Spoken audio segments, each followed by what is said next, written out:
Le palais de Ramsès II s'étendait comme une cité entière de pierres dorées et d'ombres fraîches, sculptées pour intimider autant que pour émerveiller.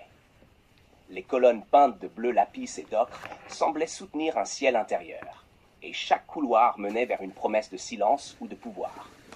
Dans l'aile privée du grand général, l'eau chaude s'écoulait dans un bassin de marbre noir veiné de blanc. La salle de bain n'était pas un luxe ordinaire. C'était un sanctuaire. Des encens brûlaient doucement dans des brûle-parfums en bronze, laissant flotter une odeur de myrrhe et de cèdre. Lana était déjà là. Petite dans cet espace immense, elle se tenait près du bassin, les bras légèrement serrés contre elle. Ses longs cheveux blonds retombaient en cascade sur ses épaules, contrastant avec la pierre sombre.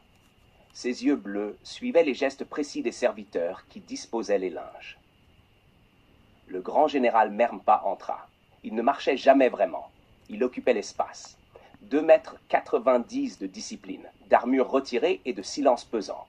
Pourtant, quand ses yeux se posèrent sur Lana, quelque chose s'adoucit immédiatement dans sa posture. « Tu es déjà tendu, » dit-il simplement. « Je n'aime pas les dîners officiels, » répondit-elle sans détour. « Il y a trop de monde, trop de regards. » Il s'approcha du bassin, posa ses gantelets de cérémonie. « Ce n'est pas un dîner comme les autres. Le pharaon Ramsès II et la reine Iris nous honorent. » Elle soupira. « Ils nous honorent ou ils nous observent ?» Un léger silence passa entre eux. L'eau remua doucement sous la chaleur. Mermpa la regarda longuement comme s'il pesait chaque mot qu'il allait dire. « Tu viens avec moi. » Ce n'était pas une question. Lana détourna le regard vers les mosaïques du sol. « Et si je refuse ?» Il ne répondit pas tout de suite.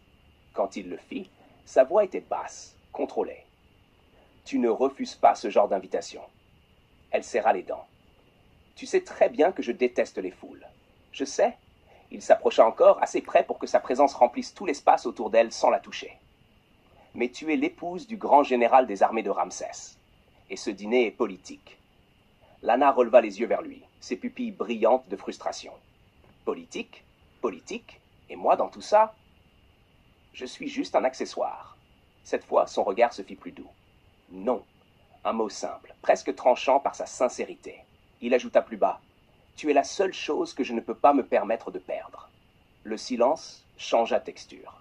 Dans un coin, un serviteur versa de l'eau parfumée dans une vasque de cuivre. Le bruit était presque trop fort. Lana baissa légèrement la voix. « Alors ne m'y force pas. » Mermpa expira lentement, comme un homme habile